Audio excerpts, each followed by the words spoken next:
What's up, guys, and welcome to Have You Got Game, a podcast where we focus on all things mobile esports related. Got a very exciting topic for you today, but of course, without further ado, let's get straight into it.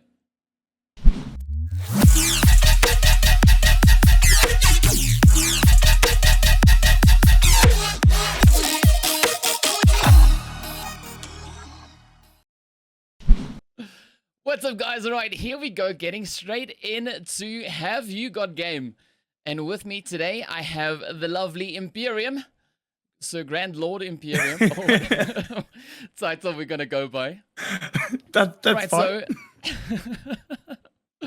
so our topic for today is gonna be how to get into esports. So before we get into the topic, I would like you to introduce yourself. Tell us a little bit more about who you are and what it is that you do. Yeah, so I am a full-time caster, mainly focused within PUBG Mobile, but also branch out to a couple of other games. I would say I'm also a normal member of the community. I also do a bit of streaming for scrims and tournaments, and I am passionate about esports. Luckily, I've been able to turn it into a full-time job through my casting, but yeah, I'm just a part of the community that's really lucky to be involved in esports and mobile gaming. Yeah. Well, there we go. So that's you're just an average person that gets paid to talk a lot.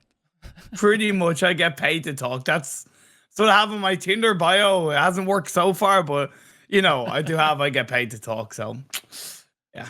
Yeah. Well, I guess that helps in a sense. So, in your opinion, right, what is esports?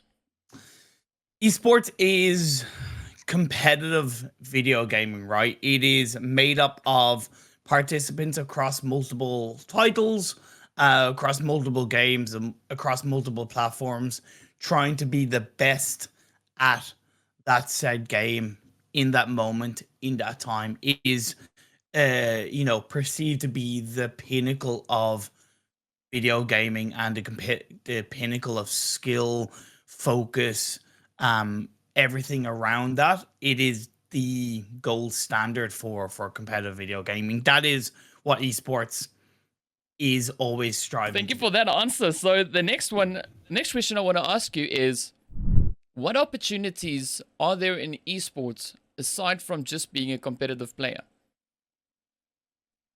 Okay. So like it's a really good question, right? It's a super good question, DKZA. Like the simplest answer is there's anything, right? And I know that sounds so like, oh yeah, there's anything involved. You have graphic designer, you have videographer, you have photographer, you have host, you have observing, you have refereeing, you have tournament organizing, you have um being a team manager, you have a director of an organization within mobile gaming, you have coaching, you have so much around esports rather than just being a player. You have then your general, high skill level players who are content creators. You have, the high skill players who are, brand ambassadors for maybe an org or a company. There's so much around esports that is available opportunity wise for jobs that I would say there's too many at times because I know that people kind of go, oh, I don't know where I want to go, what I want to be, and they maybe dip their toes in community level of multiple areas, and it's like, well, that's because there's so much available. You just have to find your feet, find your place, and focus on that one area. Yeah, finding the niche, finding that thing that kind of tickles your Yeah. fancy. Yeah. Yeah, for sure. Like, for me with casting, I found casting first and I focused on casting, and then I found other things along the way. So I kind of really made casting my kind of main focus. But then as I've gotten a couple of opportunities in terms of streaming, etc. Being an analyst, working with teams in terms of doing video interviews. I've done that along the way, but it's always been, casting is my passion. It's my main focus. So if you find that in whatever area of esports it is, go for it. Here we go. So that brings us nicely into our next question. Okay. Okay. All right. Okay. So, which skills do you need to focus on? You need to focus on improving to assist in getting into esports as a player. Oh, as a player, what skills? Yeah. That's a really good question. Because in its simplest form, it is be the best at that game. Right? That's the simplest answer. That's the simplest form. But unfortunately, it's funny because I've had conversations with people over the last couple of days that is kind of wrapped around this kind of question. It's not as simple as that, unfortunately. You have to have obviously a little bit of personality. You have to have an ability to put yourself out there. You have to have, I'm not saying you need to be outgoing, but you definitely need to be afraid to kind of, fight for an opportunity, not allow yourself to be pushed back down by not speaking up and not chasing an opportunity. Having focus and commitment is also massively important, as well as the ability to always learn from a situation, win, lose, draw, whatever you want to say. You always must have the ability to learn something from that situation. But that's idealistically, we all know that we're all humans, we're all different, we all have different flaws. So I think if you're gonna kind of put it in terms of, kind of key areas, commitment, focus, drive, determination, and the ability to learn. Those would be the ones that I would really put on the highest pedestal. I wish it was simpler, because I know that, and I'm sure you've maybe experienced it yourself in terms of players and esports competitors across so many titles and games. They're always encouraged to, stream if they can, or they're encouraged to have this brand outside of what they do. And as much as I get that, it's also really frustrating, because that shouldn't be the case, right?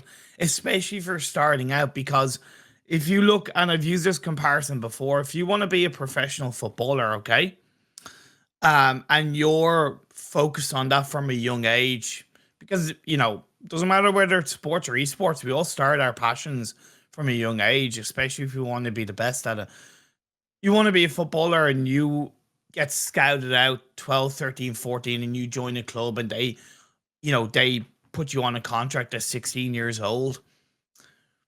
Are you encouraged by that club to have a Twitter page, and put yourself as Brandon, this footballer? No, you are focused on trying to be the best footballer you can. Yeah. So I really hope that down the line, esports, and I know I'm going on a tangent, that esports can get to a stage where competitors can simply focus on being the absolute best at their game, and they don't have to worry about having a massive personality or a massive personal branding.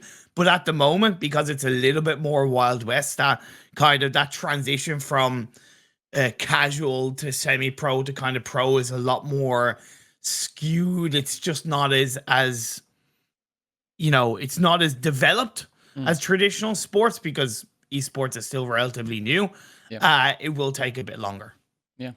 Well, that makes a lot of sense, and I agree with you that the lines, I think especially the lines between casual, semi-pro, and pro, there's a little bit of a blur between that.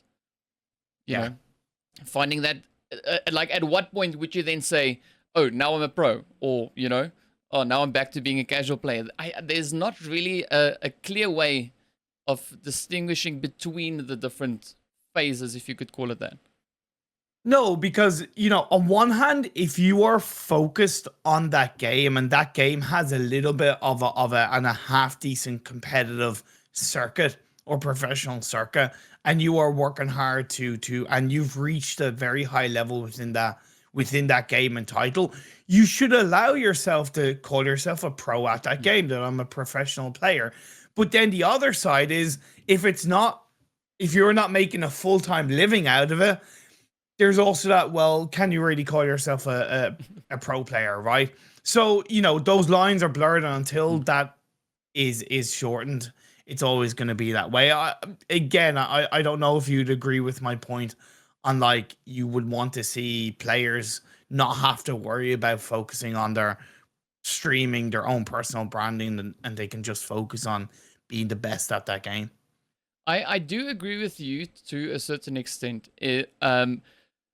Especially when it comes to, like, you don't need a personality, a social media presence to be considered, a good player, or whatever the case is. Yeah. Your social media following doesn't justify your skill level, or what you've accomplished. Exactly. I think it's through your accomplishments that then builds your following, instead of having the following trying to build you as a player.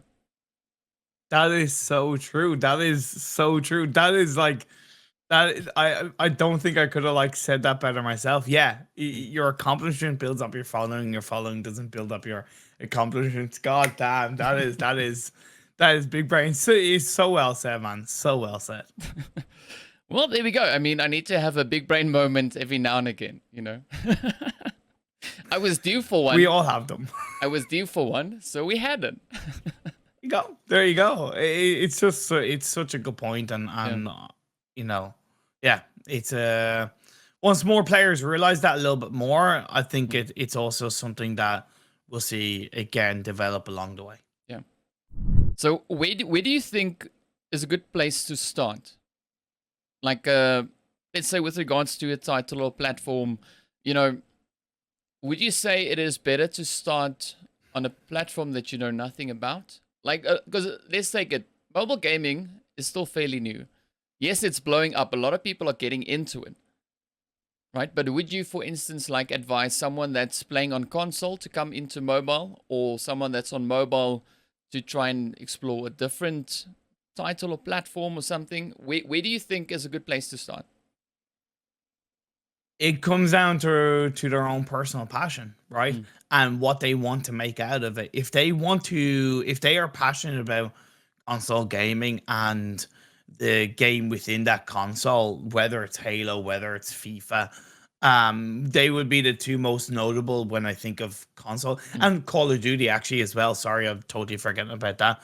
Then they should chase that. If they want to think about, how can I earn a possible long-term living, I can't help but argue mobile gaming. Yeah. Just simply based off the fact that mobile gaming as a revenue earner in 2019 was 64.4 million compared to PC, which was 29.6. Sorry, not million, billion. Sorry, 64 billion compared to PC's 29 billion, and that's PC. Consoles even lower. So the stats and the factual information out there says that mobile, from a revenue standpoint, from a potential earning standpoint, is not only kind of now, but it is a major part of the future. Whether it's the fact that game developers are finding that mobile is a much bigger earning potential for their company, therefore there's a much higher chance that they're going to develop a game for the mobile market, and to develop an esports ecosystem around that market. Whether it's companies realizing that they can have greater reach through mobile gaming sponsorship, whether it's content creators as well, being able to, and I know that's less on the competitive side, but it's still an element that can help get you noticed and put you in a spot to take things further competitively. But again, it all comes down to passion, right? It all comes down to what you want to Mm. achieve passion wise. If you're passionate about a mobile game and you want to be the best at that mobile game, yeah, you might get frustrated because that game is struggling to build an esports ecosystem. Like typical examples right now is Call of Duty Mobile. Yeah. People are crying out for official tournaments from COD Mobile. People are crying out for any kind of ecosystem Mm. in competitive aspects. Right now, the only thing that is actually keeping COD Mobile competitive alive is a community tournaments. Yeah. But outside of that, people are crying out for it. So people want to try and be the best at it because they're passionate about that game. Mm. So if you want to be the best at that game, go for it despite how small or big that esports scene is. But if you want to focus on making a possible financial career out of it, mobile is also, in my opinion, heading towards the future. It's a good question, but it will always come down to personal choice. Yeah. So It is. in your opinion, right, would you say it is better to start off as a player on a low tier or aim to start on a higher tier? So this is overall, it's quite, again, it comes down to a number of things. Between culture, between personal choice, but within a worldwide slash regional pattern, a lot of people ask, or a lot of people go, oh yeah, China as a region, China or the Asian regions are further ahead compared to, let's say, Western regions like Europe, Mm. NA, Middle Eastern, etc. And people will often ask me why. And my theory, don't know how true it is, but my theory is that people that get into gaming, Mm. in especially mobile gaming, that's more developed in Asian and Chinese markets, when they get into that game, okay, there's an automatic mindset of, I'm gonna get into that game to be the best at that game. Even if they've never really played it, or even if they're crap, they're still walking into that game going, I want to be the best at that game. So as a Yeah. culture, it's a more kind of automatically competitive focused, right? Whereas on kind of the Western side of things, Europe and NA, as an example, they go into a mobile game and go, okay, I'll try that game. I'll see if I'll enjoy it, Mm. which is all well and good. I don't hold that against anybody. But then you got 6 months to a year delay where they'll go, okay, I'm actually pretty good at this game. Now I'll try and be the best at it. So that's, so as much as I'll always say it's personal choice, and go into it as to make sure you're enjoying it and always make sure you're enjoying the game.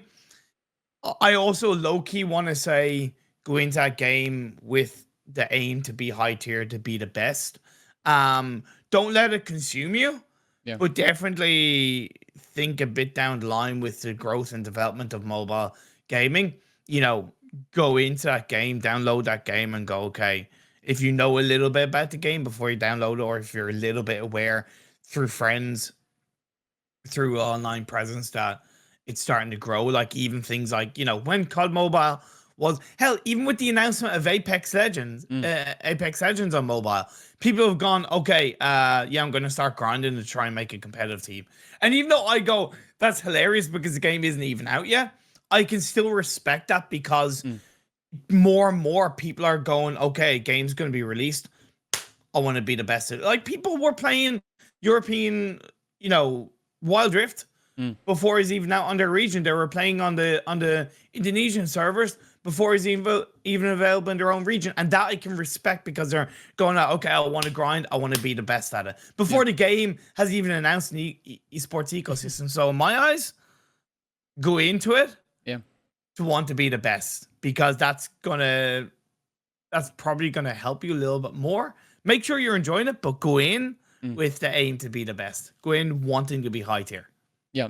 You're basically adopting that, the approach that the people that the Eastern regions are taking into it. you've made it this far, and we're only getting started. Of course, if you're liking what you're hearing or you find it informative in any way, please be sure to hit the subscribe button down below, leave us a like, and also leave us a comment of what you think and what you would like to see in upcoming episode. But enough of that, let's get straight back into it. Yes, Yeah, exactly. I think that would be pretty important. Now, I've got a question for you. How important is the meta? And how would understanding the meta, how the meta works, aid you in your gameplay? Ooh, okay. Obviously it depends on the game, but overall it is pretty massive, right? Because you've always got kind of, it's a stereotypical like macro and micro aspects of a game. But when you're talking about the meta, which is very much in the more detailed aspects of a game, it is overall very massive because if you take a game like PUBG Mobile, you can have the best gun skill and the best reaction in the world, but if within that meta, the DP28 is clearly becoming a far more stable mid to long range weapon to use and gun to use, and that has you stick it 6 times on a DB28, you crouch or prone down. Like with the way the kind of competitive players are, that players get knocked like that, like absolutely knocked like that, or even through a running vehicle. Now, I'm not saying, or a moving vehicle, I'm not saying you can't do that with other guns, but there's a reason why a meta has developed that includes the DP28. So understanding that meta and then maybe evolving your gun skill to include that gun within that meta is always going to be beneficial, is always going to be helpful. You then you add that kind of question to a game like League of Legends Wild Rift. It is insanely massive. It is probably more important than anything else in that game. Knowing which champion is stronger is always going to be beneficial. Not only so that you can play that champion, but so you can counter that champion as much as possible. If you know that champion is OP, and there's a number of champions that are OP, and one slips through on that draft and you're playing against them, if you understand that as much as he's a super strong champion or they're a super strong champion, there is something, or there's a way to like not get fed or not feed him, or not allow him to become absolutely overpowered. It's always going to be helpful. So yes, the meta of a game and the meta of how of the aspects of that game that makes it stronger for the user is so important.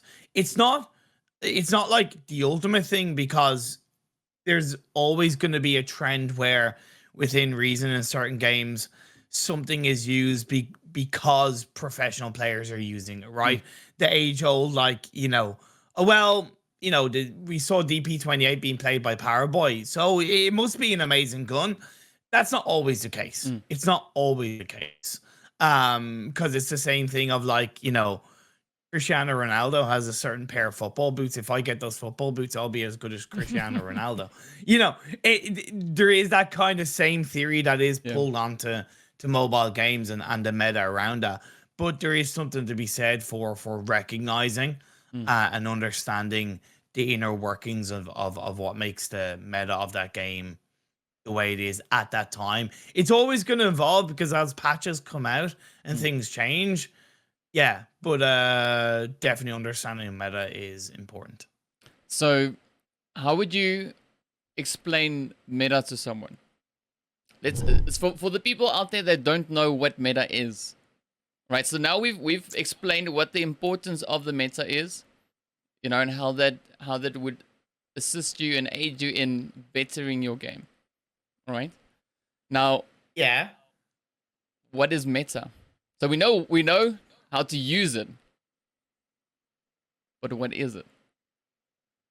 I feel like I'm getting tested at school. I hope I get an A+ teacher. Um, but okay, so what is meta? Meta is obviously something that is at the forefront of that game being, or at the it's a forefront aspect of what can give you an advantage in that game. That would be probably the in my opinion, the definition of meta. There's probably a definition, an actual, dictionary definition. Mm. Actually, low key. Now, seeing as you pulled up something, There we go. I'm just gonna ramble off. Definition of the word meta. Okay. So meta is it's well, actually, the definition is it's short for meta key, but the adjective is of a creative work referring to itself or to the conventions of its genre, self-referential. The enterprise is inherent. Okay, that doesn't help at all. Google, you failed me. You absolutely failed me. See, that's the thing. Mm. Meta is a word that was taken from a different kind of category, different thing, and it's been applied to gaming. So that I'm gonna stick to my definition, which is it's something or an aspect of a game that is at the forefront of what can allow the players to be better at that game. So it's almost in a sense like you could almost say it's a recipe for success, but I won't call it success. It's just it's kind of a if you follow the meta and you see what is the best, let's say, item or weapon, depending on what game it is that you're playing, right? Okay. So if the meta shows you, or if the meta works in a sense that, let's say, because you were talking about the DP28, right? Yeah. So that has shaped the weapon into becoming a pretty decent all-round weapon, because usually it used to be just like a, like a close to mid-range kind of weapon. You could just rip someone apart on close range and you'd still be able to reach very decently on the long range. Yeah. But now they've changed it up. Like you said, if you go prone, you smack a 6 on it. I mean, you put that thing on single tap, you can use it as a sniper. Single tap too. Yes. True. And that's not necessarily something that was the initial intent for the weapon. It wasn't designed that way, but it got shaped by the players. The people transformed it into this beast of a machine. Yes, or it's like they discovered Yeah. the potential of the gun through playing it and through the game evolving. One thing that you said, which it got me really thinking in terms of how to compare what the definition of meta is. It's like you have, because you said recipe. Okay, if you have a recipe that calls for an ingredient like chicken, okay? And you go for the meta is like the organic free range, the best quality chicken that you can get, right?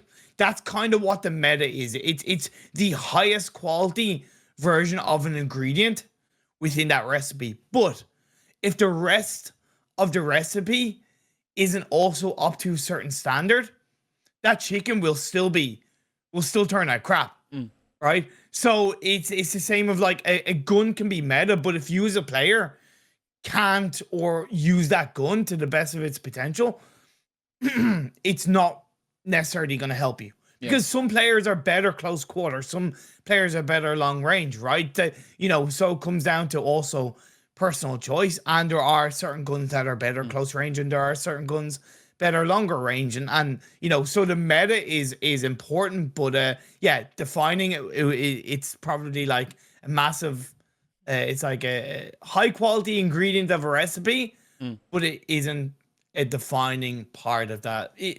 Or there's no point if the rest of the recipe is terrible. For instance, another way that, based on what you just said there, it's the same as like if I ask someone, what's the best car, right? Okay. Okay, and they say like a Lamborghini or Ferrari, it's the best, right? Okay. Okay, it's a decent car. It accelerates like a Mhm. beast. It accelerates like a monster, right? But if the driver doesn't know how to operate the vehicle, it's a very expensive brick. Sure. For that's definitely a part of it. Like Mm, I would apply that analogy a little, and this is going a bit off topic. I would apply that analogy a bit more to actual devices rather yeah. than something within the game. But Mm, you are overall dead right. If somebody can't control you know, something that is powerful, yeah. then or it'll crash and burn with it. Yeah, that was a really good question. That was a really good question. I've never really thought about that. Okay, okay. I told you. Thank you for I told testing you me. before we started. Well, when I spoke to you first, I said, like Phew. I'm gonna come up with some pretty good questions. True, Yeah. So I think I kind of accomplished that. All right. for So sure, for sure. my last question on the list that I've got is, where can you find a competitive platform to get into your like cups, leagues, and tournaments? Get into the competitive scene. The the best platform is probably Discord, Mm, right? That's in my eyes the somewhat holy grail of a platform. It can vary from region to region, but overall, Discord is the best platform to get into when it comes to finding tournaments. Use a bit of Instagram as well, right? In the sense of you search for influencers within the game on Instagram, and you might be able to get some Discord links, etc. But for sure, Discord is the best place to go to when it comes to finding tournaments, mm, finding scrims, finding like-minded individuals. Is it also then, because it's so big and massive, is it also wild in terms of the user base? Yes, mm. but that's where you thread with a little bit of caution on Discord within those servers.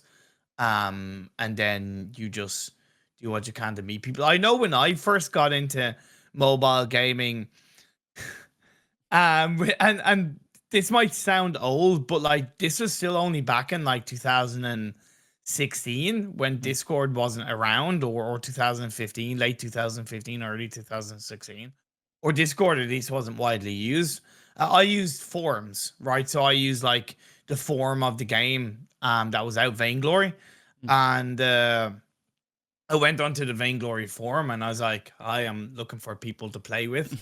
And then people reach out to me, and they message me, and we use Line, which I do think is still popular in certain areas. That's the thing. Like WhatsApp, Line, and other platforms are Mm, popular in certain areas.